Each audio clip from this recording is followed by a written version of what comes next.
신명기 8장 1절부터 4절의 말씀을 읽을 수 있도록 하시겠습니다. 예, 우리 한번 읽도록 하시겠습니다. 시작. 내가 오늘 명하는 모든 명령을 너희는 지켜 행하라. 그리하면 너희가 살고 번성하고 여호와께서 너희의 조상들에게 맹세하신 땅에 들어가서 그곳을 차지하리라. 내 하나님 여호와께서 이 40년 동안에 내게 광야 길을 걷게 하신 것을 기억하라. 이는 너를 낮추시며 너를 시험하사 내 마음이 어떠한지 그 명령을 지키는지 지키지 않는지 알려 하심이라. 너를 낮추시며 너를 줄이게 하시며 또 너도 알지 못하며 내 조상들도 알지 못하던 만나를 내게 먹이신 것은 사람이 떡으로만 사는 것이 아니요 여호와의 입에서 나오는 모든 말씀으로 사는 줄을 내가 알게 하려 하심이니라. 이 40년 동안에 내 의복이 헤어지지 아니하였고 내 발이 부르짖지 아니하였느니라. 아멘. 할렐루야. 네, 오늘 7번째 강해가 되겠습니다. 여러분 어때요? 오늘 처음으로 제가 태어나서 처음으로 PPT를 한번 넘겨봤어요. 제가 넘겼는데 잘 넘겼지요. 그래도 실수는 몇 번 있지만은 은혜입니다. 너무 재밌네요. 예. 우리가 살면서 참 이렇게 답답하고 또 두렵고 또 살면서 좀 안 풀리는 일들이 좀 있는 것이 사실입니다. 좋은 일만 있지는 않지요.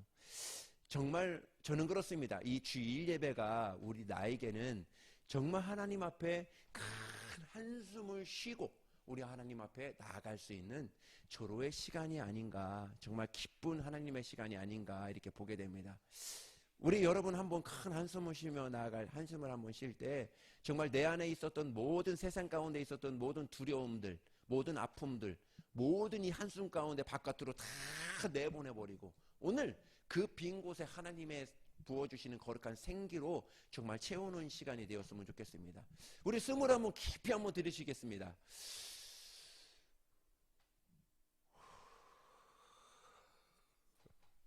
바깥으로 그냥 싹 다 내보내야 돼요. 정말 내 안에 있었던 모든 찌꺼기들 다 내보내고 하나님께서 부어주시는 거룩한 은혜로 또 충만히 채우는 복된 시간이 되시기를 바랍니다. 예, 오늘 다윗의 이야기는 사울은 천천히고 다윗은 만만이라 몇 여인들의 노랫소리에 사울의 눈이 뒤집어졌어요. 분노가 일어나기 시작합니다. 어떻게 하면 다윗을 죽일까 혈안하며 정말 다니고 그렇게 사이가 좋고 그렇게 자기의 장수로 뽑았던 그 사람을 단 한순간에 그러한 노랫소리로 인해서 사울이 그렇게 다윗을 죽이려고 쫓아다니는 그러한 상황에까지 가고 말았습니다. 다윗은 어디에도 사울을 피해서 숨을 곳이 없다는 것을 알고 라마에 있는 사무엘에게 달려가지만 그곳에도 역시 숨을 곳이 안전하지 않은 것이라는 것을 보게 됩니다. 그래서 다윗이 마지막으로 피한 곳이 유대 광야였어요. 이때부터 길고 지루하고 두려운 다윗의 광야 여정이 시작이 됩니다. 유대 광야는 정말 가보지는 않았지만 저는 삭막하고 메마르고 저주받은 땅이고 죽음의 땅이라고 보일 정도로 그렇게 아무것도 없는 것이 바로 이 유대 땅이라, 유대 광야라고 합니다. 이것이 세상의 눈으로 그냥 사람들이 본 눈으로 보았을 때 그러한 상황이었던 것이죠. 그런데 우리 믿음의 사람의 시선으로, 믿음의 사람의 시각으로 보면은 이것이 다릅니다. 성경에 나와 있는, 하나님의 말씀에 나와 있는 그 유대 광야를 보면은 그렇게 삭막하고 메마르고 척박하고 사람들이 살 수 없는 곳이고 막 그렇게 볼 수밖에 없는 그런 땅이 아니라는 거예요. 성경의 눈으로 보면요, 여러분 광야를 알면 광야만큼 아름다운 곳이 없습니다. 광야만큼 성스러운 곳이 없다고 합니다. 이스라엘에 어디에도 가보면, 가볼지라도 그 가본 모든 곳들이 다 성지지요. 성지인데 다 변했어요. 다 변하고 새로 지었고 그것에 옛날 그대로 있었던 것이 없습니다. 그런데 이 성지 중에 성지가 과연 어디일까? 바로 광야라는 것이죠. 광야는 지금도 그때나 지금이나 바뀐 것이 없고 정말 하나님 보시기에 가장 아름답고 가장 좋은 성지로 우리에게 보여주고 싶은 곳이 그곳이 광야가 유대 광야가 아닐까 이렇게 생각이 들었습니다. 광야만큼 하나님의 음성을 선명하게 들을 곳이 없는 곳이다 하는 것이죠. 광야는 하나님의 음성을 듣는 곳, 하나님의 얼굴을 대할 수 있는 지성소가 바로 광야가 아닌가 이렇게 보게 되었습니다. 하나님은 하나님의 사람들을 광야에서 만나 주셨고 또 광야에서 하나님의 사람들을 쓰실 사람들을 준비하신 곳이 바로 광야라 하는 것이죠. 그래서 광야는 두려움의 광야가 아니라 뷰티풀 광야다. 정말 기쁨의 광야고 하나님의 행복의 광야가 아닌가 이렇게 보게 되는 것이죠. 인류 문명에 크게 두 가지가 나눠지고 있습니다. 하나는 농경 문화요, 또 하나는 유목 문화입니다. 농경 문화는 정착해서 농사를 짓고 생활하기 때문에 땅이 필요합니다. 그런데 땅보다 더 중요한 것이 있습니다. 계절과 때와 시기가 중요합니다. 때를 놓치면 그 농사는 망치게 됩니다. 씨를 뿌려야 할 때 씨를 뿌려야 하고 열매를 거두어야 할 때 열매를 거두지 못하면 정말 그 모든 열매는 모든 일들은 숲으로 돌아가게 됩니다. 농경 문화는 인간의 수단과 방법과 경험이 어느 정도 통합니다. 댐을 만들고 저수지를 만들고 수로를 만들어서 가뭄의 때를 어느 정도 대비할 수 있는 것이 바로 농경 문화이라는 것이죠. 그런데 이 유목 문화는 인간의 방법이 전혀 통하지 않습니다. 광야에 물을 어떻게 가둘 수 있으며 저수지를 만들 수 있겠습니까? 그래서 유목민들은 하나님 앞에 대들 수가 없고 하나님 앞에 폼 잡을 수가 없어요. 하나님 앞에 정말 낮아지고 하나님만을 의지할 수밖에 없는 그러한 민족이 유목민족이다 하는 것이죠. 하루라도 물을 주지 않으면 내일을 장담할 수 없는 것이 바로 광야입니다. 광야는 인간의 힘이 얼마나 무기력한지를 볼 수 있는 것이 바로 이 광야이죠. 유목문화는 인간이 계산에 통하지 않는 곳. 정말 그래서 유목문화는 하늘의 하나님만 바라보고 하늘의 하나님만 갈망할 수 있는 것이 바로 이 광야가 아닌가 이렇게 보게 됩니다. 농경문화는 유능한 사람들을 만들지만 유목문화는 깊은 사람들을 만드는 곳이 바로 이 광야가 아닌가, 유목문화가 아닌가 이렇게 보게 됩니다. 농경문화가 발전해서 도시가 발전했고 인간이 만든 이 도시 문명은 성을 쌓기 시작합니다. 자기가 쌓은 성이 자기를 안전하게 보호해 줄 것이다 해서 성을 쌓게 되는 것이죠. 창세기 4장에 보면은 가인이 동생 아벨을 죽이고 최초의 성을 쌓습니다. 그리고 그 성의 이름을 자기의 이름을 따서 가인성이라 이렇게 이름을 짓습니다. 성을 쌓은 이유가 명백합니다. 죄를 범하고 하나님을 떠나서 누구도 나를 정말 보호해 줄 자가 없어서 불안하고 답답하고 두려워서 그 성을 쌓게 되는 것이죠. 여러분, 스스로가 자기를 보호하겠다는 수단이 바로 성을 쌓는 이유가 된다는 것이죠. 성은 소유의식을 만들었습니다. 더 진화돼서 소유의식을 만들었습니다. 집착하고 분리와 빼앗고 빼앗기는 경쟁과 다툼을 만들었습니다. 그 안에 성 안에서 싸우는 것이죠. 내가 얼마나 많이 소유했는가, 힘의 근원이기 때문에 어떻게 하든지 더 많은 소유를 얻기 위해서 혈안이 되고 있습니다. 더 많은 소유를 얻기 위해서라면 남의 것을 뺏는 것도 주저하지 않습니다. 인간의 불안은 더 높은 성을 쌓게 만들고 높이 쌓아진 성은 폐쇄적인 환경을 만들고 오히려 더 큰 불안과 두려움을 갖게 만들었습니다. 내가 남들보다 더 많이 가지면 성공한 것이고 행복한 줄로 알았던, 오히려 더 불안과 더 두려움으로 갖게 되는 것을 이 성을 싸움을 통해서 알게 되었다는 것이죠. 그런데 유목문화는 반대입니다. 유목문화는 소유에 대한 절박함이, 소유에 대한 집착이 거의 없습니다. 오늘 이곳에, 오늘은 저곳에 옮겨 다녔기 때문에 삶이 굉장히 심플합니다. 어떤 목사님이 에돔 광야에 갔었다고 합니다. 그곳에서 유목민의 집 베두윈이라고 하는 그곳에 갔었다고 그래요. 이 베두윈은 이렇게 예전에 한번 PPT로 보여드린 것 같은데, 천막을 치고 텐트를 치고 이렇게 옮겨 다니는 사람들을, 그 유대인들을 바로 베두윈이라 이렇게 이름합니다.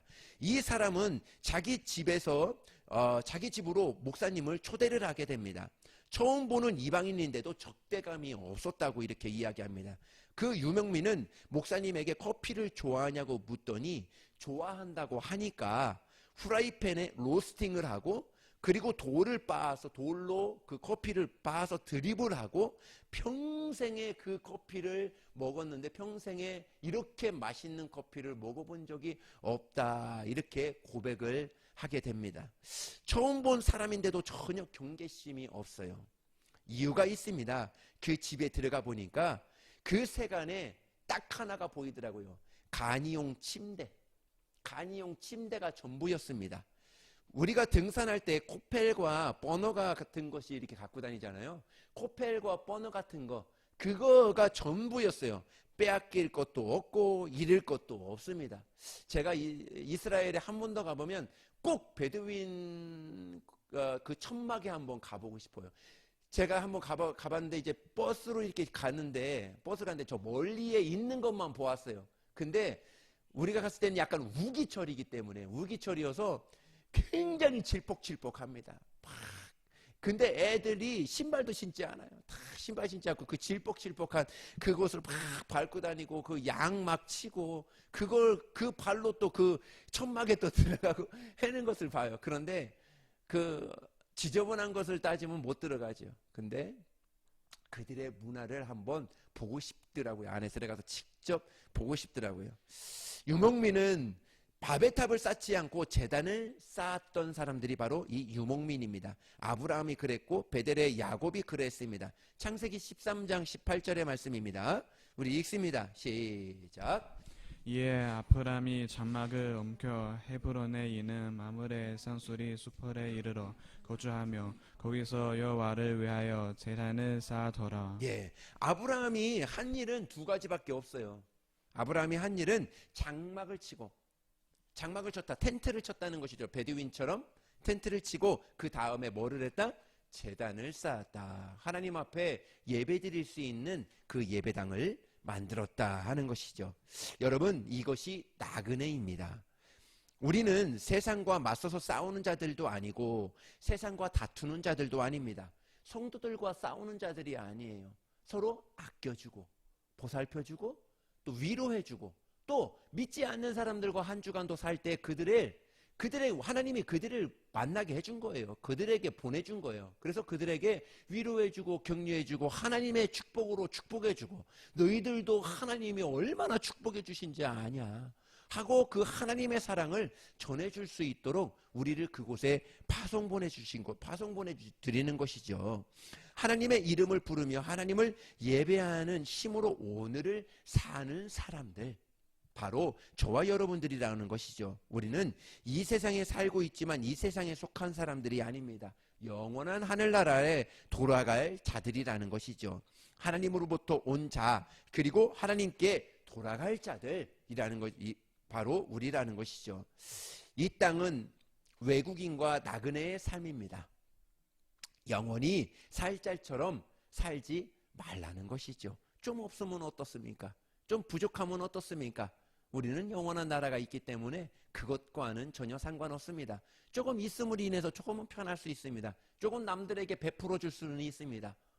그러나 그것이 나에게 전부가 되고 나를 행복하게 하고 정말 나의 삶을 윤택하게 한다는 그런 목표를 두고 산다면 여러분들은 믿음과 전혀 다른 삶을 살지 않을까 보게 됩니다. 어떤 사람을 보면 주님 재림 하면 겁나겠다 싶은 사람이 있습니다. 저 많은 것들 두고 주님께 올라가겠나 싶은 사람들이, 그런 안타까움을 주는 사람들이 혹 있는 것 같습니다.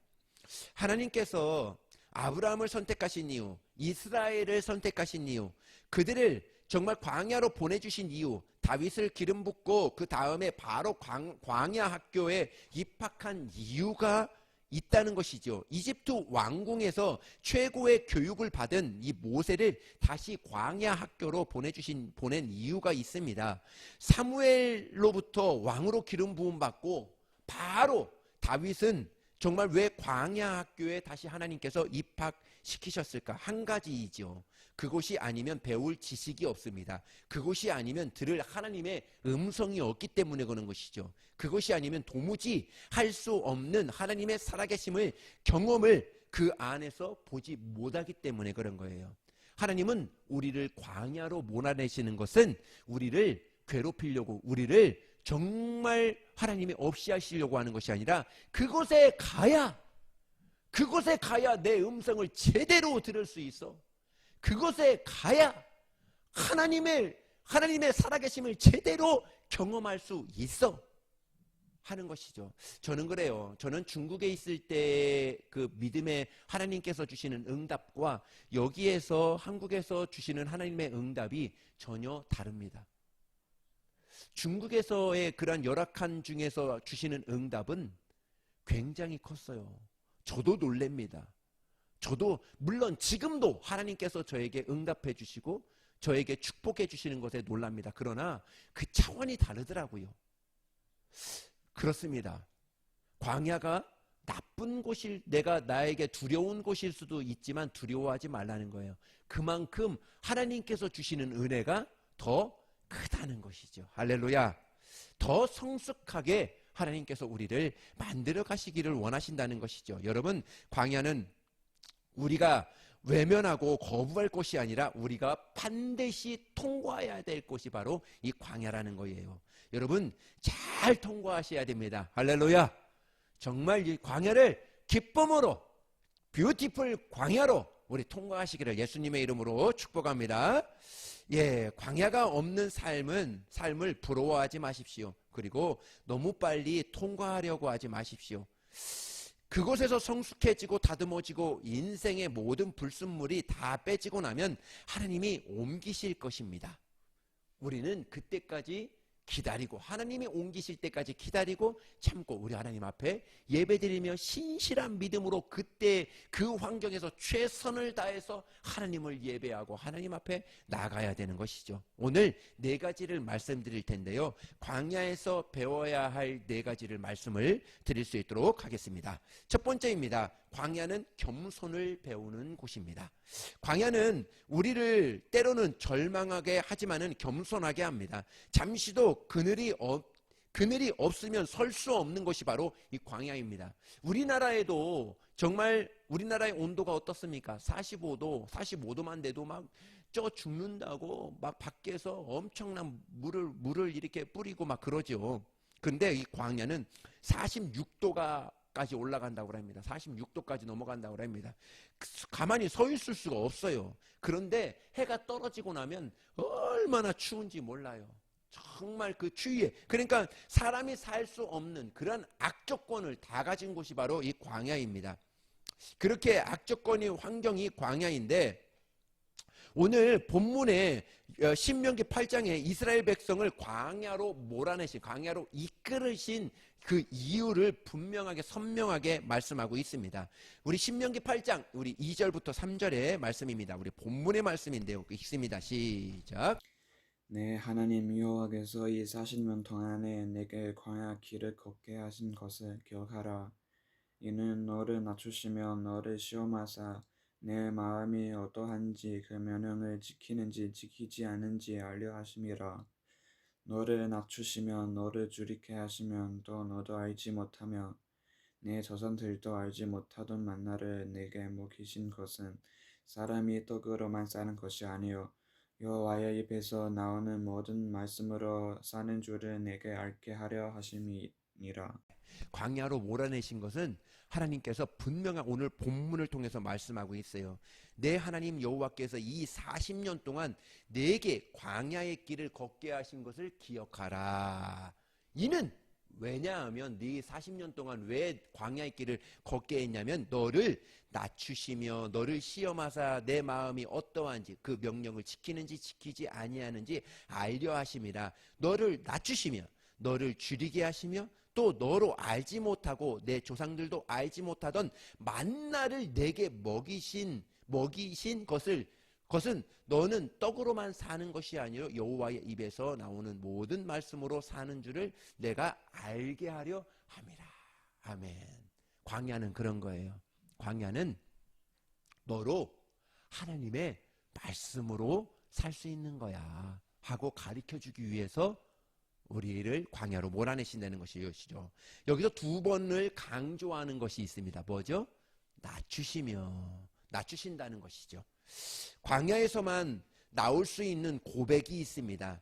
주님, 나는 아무것도 아닙니다. 주님, 나는 할 수 있는 것이 아무것도 없습니다. 주님, 나는 아무것도 알지 못합니다.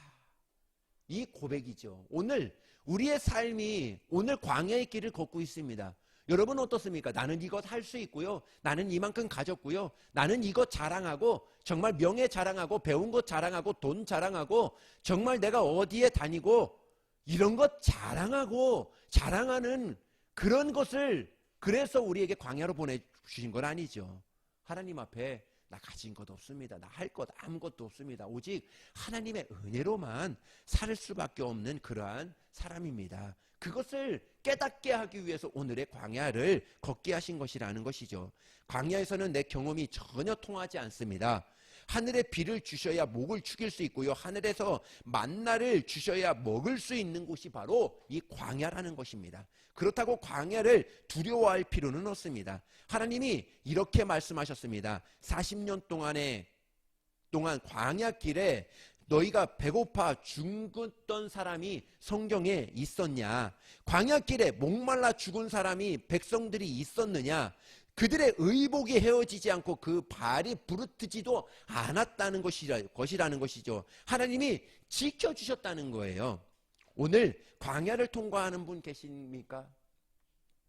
마실 물이 없는 광야든 아니면 사람의 광야든 경제의 광야든 너무 두려워하지 마시라는 것이죠. 광야를 통과하면 정말 쌓아둘 곳이 광야를 통과할 때 그 하나님께서 주시는 그 만나를 먹을 때 쌓아두지 못할지라도 절대로 하나님은 굶기지 아니하신다는 것이죠. 광야에서 굶어 죽는 사람이 있어요. 그 사람들은 누구냐? 교만하기 때문에 굶어 죽는 것입니다. 하나님이 안 내려주셔도 나 살 수 있어요. 굶어 죽는 거예요. 정말 이 땅에 내가 잘 살고 내 환경만 바라보고 있는 거 그 믿음의 사람들이 아닙니다. 정말 하나님께서 나에게 부어주셔야 오늘도 물을 주셔야 오늘도 내가 목을 축일 수 있습니다. 하나님께서 먹을 것을 주셔야 오늘도 먹을 수 있어요. 오늘도 좋은 환경 이런 모든 환경을 냈어야 내가 하나님 앞에 감사할 수 있습니다. 오늘도 우리 하나님 앞에 예배 드릴 수 있는 것 하나님의 크신 은혜예요. 하나님이 그런 마음을 주셨고 내가 매주일 나와서 예배 드리는 것 같지만 그것이 전부가 아닙니다. 하나님께서 오늘도 나를 허락해 주셨기 때문에 하나님께서 오늘도 그런 마음을 주셨기 때문에 오늘도 주의 말씀을 들을 수 있고 그 말씀으로 오늘도 살아낼 수 있다. 오늘도 말씀하고 계시는 것이죠. 분명한 것은 광야는 끝이 있다는 것입니다. 어두운 터널을 지난다고 두 눈을 감을 수 없지요. 어두운 터널을 지날 때 더 우리는 두 눈을 부릅뜨고 가야 된다는 것이죠. 광야를 지날 때 두려워하지 말라는 것입니다. 하나님이 저와 여러분과 함께하기 때문에 어떻게 보면 휘파람을 불면서 어떻게 보면 불피리를 불면서 어떻게 보면 기쁨으로 정말 춤을 추며 하나님 앞에 갈 수 있는 그런 믿음의 사람들을 오늘도 하나님께서 저와 여러분에게 말씀해주고 있는 것이죠. 때로는 우리를 광야로 인도하실 때가 있습니다. 저는 모든 고통에는 하나님이 허락하신 뜻이 있다. 깨닫게 하시는 뜻이 있다 하는 것이죠. 우리가 사업이 막히고 건강을 잃고 자식이 속을 썩히기도 합니다. 믿었던 사람들의 말에 마음이 주저앉을 때도 있습니다. 그렇다고 절망할 필요는 없습니다. 원망할 필요도 없습니다. 하나님 앞에 엎드려서 겸손을 배워야 된다는 것이죠. 할렐루야. 예, 자녀들에게도 겸손을 배워야 됩니다.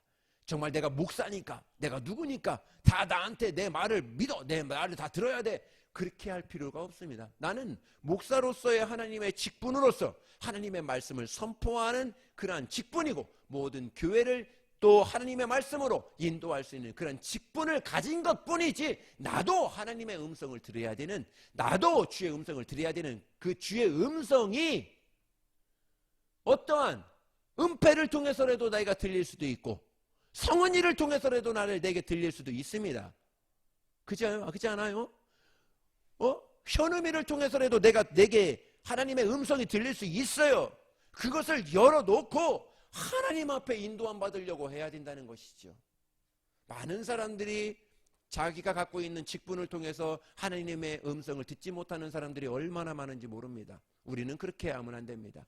모든 사람들에게도, 모든 불신자들에게도 하나님의 음성이 들릴 수 있습니다. 그렇게 마음의 문을 열고 그들을 맞이하고 그들과 함께하고 그들에게 정말 하나님의 은혜를 나눌 수 있는 그런 사람이 된다면, 정말 하나님의 나라가 오늘도, 하나님의 나라가 오늘도 우리 광야길이 아니라, 그 삭막한 광야, 두려움의 광야길이 아니라 어떻게 보면 정말 행복한, 기쁘고 하나님의 은혜가 더없이 풍성해지는 그런 광야가 되지 않을까 보게 됩니다. 두 번째입니다. 광야는 하나님을 의지하는 법을 배우는 곳이 바로 광야라는 것이죠. 광야는 어디에서 배울 수 없는 겸손을 배우지만 또 하나님께 바짝 다가가는 그러한 경험을 우리는 배우게 됩니다. 의지하는 경험을 배우게 됩니다. 시편 34편을 보시겠습니다. 우리 읽습니다. 시작. 여호와는 마음이 상한 자를 가까이 하시고 중심으로 통회하는 자를 구원하시는도다. 하나님은 누구를 가까이 하실까요? 마음이 상한 자, 통회하는 자입니다. 하나님이 받으시는 예배는 정말 광야에서의 예배가 아닐까 하는 것이죠.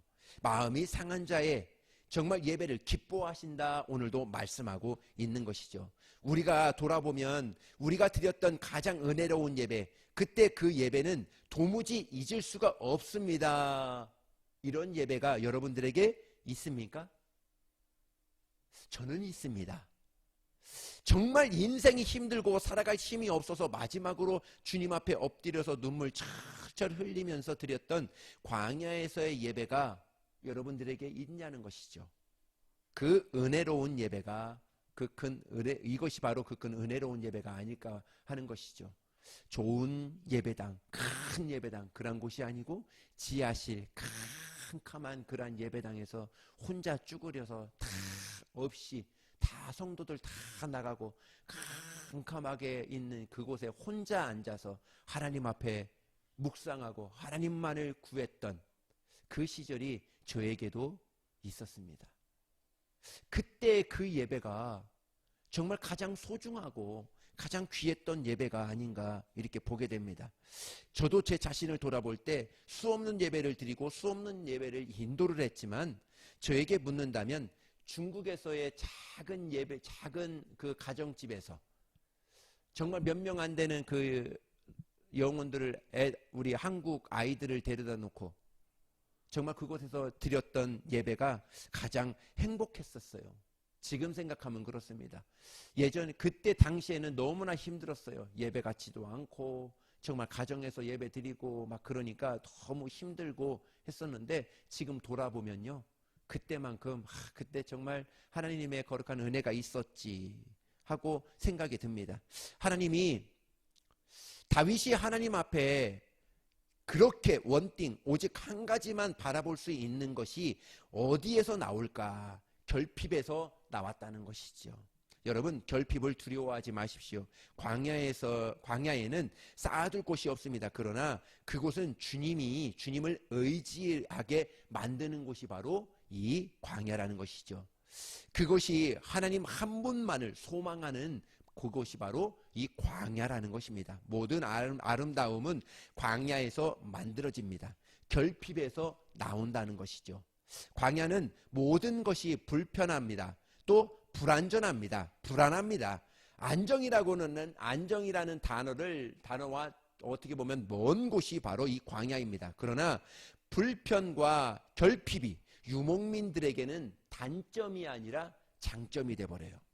내가 유목민들 그렇게 잘 살지 않고 그냥 그들이 왜 그렇게 사는지는 모르겠어요. 그런데 그렇게 그냥 매트 하나에다가 그냥 코펠과 물 끓일 수 있는 주전자 그런 거밖에 없어요. 그렇게 없다 할지라도 그들은 그것이 내가 왜 이렇게 사나, 아이고 내 자신을 한탄하고 원망하고 환경을 원망하고 그런 게 아니에요. 그것이 그들을 하나님께로 더 가까이 가게 만들더라는 것이죠. 그 결핍이 하나님만을 더 의지하게 만든다는 것이죠. 왜? 이 세상 것 가진 것 아무것도 없어. 오직 하늘의 하나님만을 바라보게 된다는 것이죠. 그것이 그들에게 축복이라는 것이죠. 우리의 삶도 그래요. 좀 심플해질 수 있습니다. 제가 예전에도 말씀드렸지만 우리 예전에 냉장고가 굉장히 컸어요. 장롱만 했습니다. 근데 그 냉장고가 있을 때는 꽉꽉 채워놨었어요. 근데 그 냉장고가 고장났어요. 고장나서 냉장고를 바꿨죠. 그거 진짜 이 문보다도 작아요. 가서 보셔서 아시겠지만은. 그렇게 바꾸니까 늘 것도 거기 텅텅 비었어요. 지금도 꽉 차오지 않았어요. 어떻게 보면 우리의 삶도 조금 정리를 해야 될, 우리의 믿음도 그렇고 우리의 삶도 그렇고 우리의 생각도 그렇고 모든 것이 조금 심플하게 좀 정리해야 되는 그러한 시간이 좀 필요하지 않을까 이렇게 보게 됩니다. 하나님의 손을 놓고는 잠시도 살 수 없기 때문에 두 손 모으고 두 무릎 꿇고 하나님 앞에 나아갈 수 있는 사람. 그래서 광야의 결핍과 불안은 어떻게 보면 깨어있는 영성으로 만들어가는 그러한 기회가 바로 이 광야의 그러한 생활이 아닌가, 이러한 결핍과 불안이 아닌가. 그것을 두려워하는 것이 아니라 그것을 더 하나님께로 인도하는 것으로 만드는 지혜가 우리에게는 정말 필요하지 않을까 이렇게 보게 된다는 것이죠. 세 번째입니다. 광야는 하나님이 공급을 경험하는 곳이다 하는 것이죠. 아이가 부모에게 달려오는 이유는 무엇이 필요하기 때문에 아이가 부모에게 달려오는 것입니다. 과거 애굽의 고센 땅에 살 때에는 자신들이 농사인 것으로 했기 때문에 하나님을 의지하지 않고 살 수 있었습니다. 그런데 그들은 광야로 나와 보니까 상황이 달라졌어요. 농사가 불가능할 뿐만 아니라 어디에서도 물을 얻을 곳이 없었습니다. 그런데 그들이 40년간 먹이고 마시게 하시고 공급하셨다는 것에 있다는 것이지요. 여러분, 만나는 애굽에서 가지고 나오는 음식도 아니고 인간이 경작해서 만들어낸 요리를 만들어낸 그 음식도 아니라는 것이죠. 만나는 누가 만드셨을까? 최고의 셰프 하나님이 만들어서 우리에게 주신 거예요. 하나님이 만들어서 주셨다는 것이죠. 여러분, 이 땅에 어떤 인간을 개인도 아니고 저는 어느 한 민족을 하루 이틀도 아니고 40년 동안 매일 먹이셨다. 그런 날이 어디에 있을까? 그럴 때가 어디에 있을까? 여러분, 광야가 아니면 하나님의 만드신 만나를 어디서도 맛볼 수 있을까? 없을까? 없을까요? 없을까요? 없지요. 그잖아요. 그러기에 광야를 두려워하는 것이 아니라 하나님이 공급하시는 그 만나를 먹을 수 있는 절호의 기회다. 이렇게 생각하시면 된다는 것이죠. 그러면 뷰티풀 광야가 될 수 있습니다. 우리 하늘의 신비한 만나는 도심 한복판에 내리지 않았습니다. 만나는 애굽의 고산 땅에 내리지 않았습니다. 오직 하늘의 하나님만을 바라보고 예배하는 유목민 광야에 내렸다는 것이 있습니다. 만나는 단순한 음식이 아니었습니다. 만나를 통해서 그들에게 깨닫게 해주고 싶으신 것이 있었다는 것이죠. 만나보다 더 훨씬 중요한 것을 준비하고 계셨다는 것이 하나님의 뜻에 있었습니다. 그것은 하나님의 백성은 하나님의 말씀으로 산다 하는 것을 가르쳐 주기 위해서 하나님은 만나를 그 당시에 먹이신 거예요. 그래서 너희들 순종하면 만나를 주셔서 그 만나로 먹이게 하시고, 순종한다는 것이 뭐예요? 하나님의 말씀을 듣는다는 것이죠. 그것을 가르쳐 주기 위해서 만나를 주신 것이죠. 여러분, 인생은 산을 오르는 것이 아니라 광야를 통과하는 것이 인생입니다. 어떤 산에도 길이 있습니다. 방향이 있어요. 산이 정상이 보이고 끝이 보입니다. 그런데 광야는 방향이 없습니다. 길도 없어요. 모래바람 정말 한번 불고 나면 어제 갔던 그 길이 없어지고 맙니다. 어제 경험이 아무 의미가 없어지는 것이, 또 아무 정답, 오늘의 정답이 내일의 정답이 될 수 없는 것이 바로 이 광야라는 것이죠. 광야는 매일 새로운 도전을 해야 됩니다. 새로운 답을 찾아야 됩니다. 그 해결의 답을 오늘 말씀을 통해서 살아야 된다. 말씀을 통해서 찾아야 된다. 그렇게 하나님이 공급하시는 그 경험을 말씀을 통해서 찾아야 된다. 오늘 말씀하고 있는 것이죠. 네 번째입니다. 광야는 마지막입니다. 순종을 배우는 것이 바로 이 광야라는 것이죠. 유목민의 최고의 지혜는 순종입니다. 광야에 살 때, 이스라엘 백성들이 광야에 살 때 최고의 하나님께서 원하시는 것이 뭐라고요? 순종이라 하는 것이죠. 말씀에 순종하는 것, 말씀을 부지런히 읽고 묵상하는 것, 이것을 순종이라 하지 않습니다. 그 부지런히 읽은 말씀에 순종한다는 것은 그 말씀을 경험한다는 거예요. 그 말씀대로 내가 순종하며 산다는 것이죠. 말씀대로 살면 말씀의 능력을 경험한다는 것입니다. 우리 교회는 말씀 중심입니다 하는 사람들이 있습니다. 말씀 중심인 교회는 강해 설교를 하는 것이 아니라 말씀에 순종하는 것, 이것이 바로 말씀 중심의 교회다 하는 것이죠.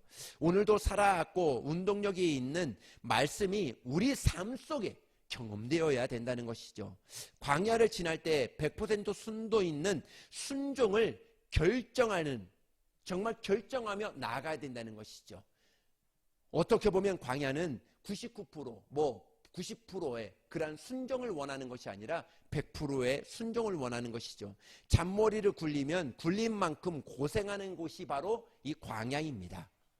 하라는 대로 순종하는 것, 최고의 지름길이 됩니다. 인간의 수단을 내고 방법을 내어서 가보십시오. 또 그 자리가 될 것입니다. 최고의 지름길은 순종밖에 없습니다. 아브라함이 본토 친척 아비집을 떠나서 광야로 몰아내실 때 한 가지를 요구합니다. 내가 지시한 곳으로 가라, 보여준 땅으로 가라 하는 것이 아니에요. 내가 너에게 보여준 땅으로 가라는 것이 아니라 보여줄 땅으로 가라는 것이죠.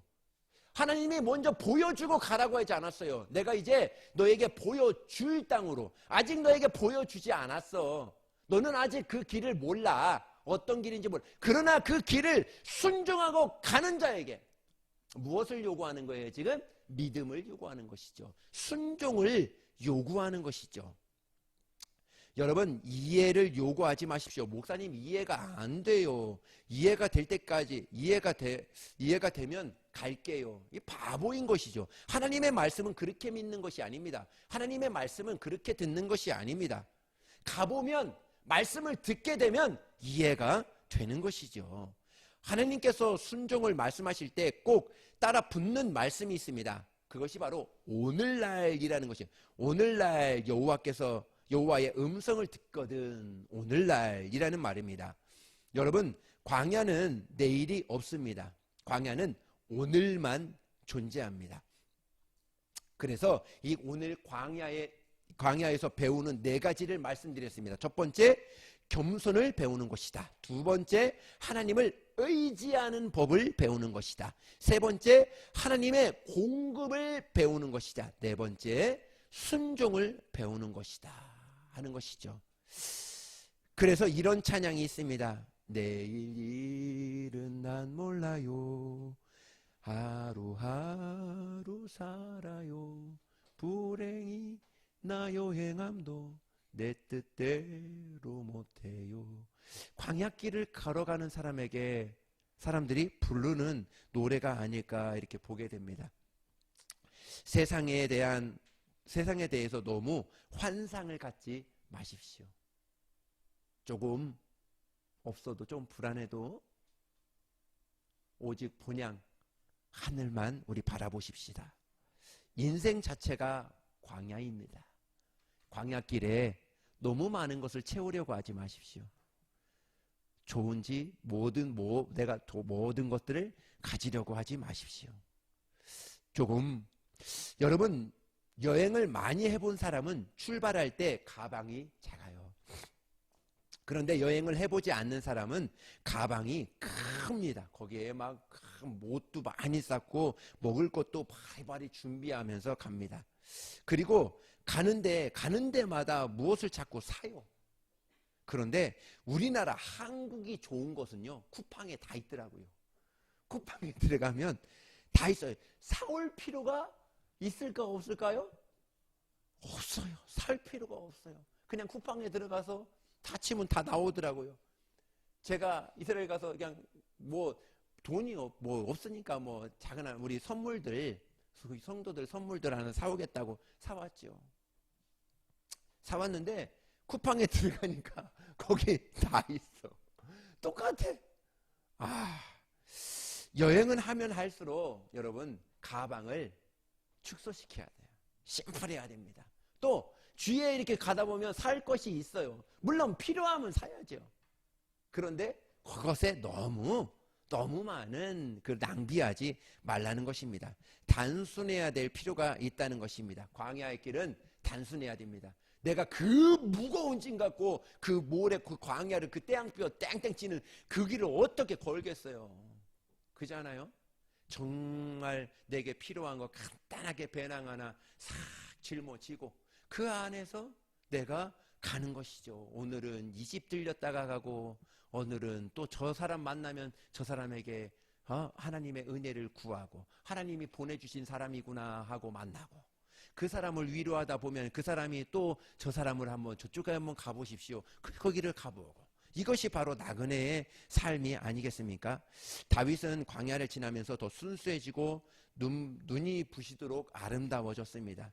하나님의 사람으로 더 성숙해졌다는 것이 이 다윗입니다. 다윗은 광야는 다윗을 망하게 한 것이 아니라는 것이죠. 광야는 아브라함을 망하게 한 것이 아닙니다. 더욱더 성숙하고 더욱더 아름답게 만들었던 것이 바로 이 광야라는 것이죠. 광야의 인식을 우리는 바꿔버려야 됩니다. 그런 생각이 들었습니다. 이 다윗의 인생을 살고 난 다음에 이 말년에 그의 삶을 돌아봤을 때 이 다윗은 언제적이 가장 자신의 인생에 행복했을까? 아름다웠을까? 이렇게 한번 생각해 보지 않았을까? 생각이 들었습니다. 어떤 영역에서 어떤 부분에서 어떤 구간에서 가장 행복했을까? 잘은 모르겠지만 제 생각에는 광야의 여정이 가장 아름다워지 않았을까? 가장 행복했지 않았을까? 이렇게 보게 되었습니다. 당시에는 아프고 힘들고 불안하고 매일 쫓기는 일을 살았지만 돌아보니까 주님이 가장 가까이에서 계셨고 선명하게 주님의 음성을 들었었고 정말 그곳에서 다윗이 노래했던 그 노래가 뷰티풀 광야라는 노래가 아니었을까 이렇게 생각을 해보았습니다. 다윗은 광야에서 아둘람 공동체를 만났습니다.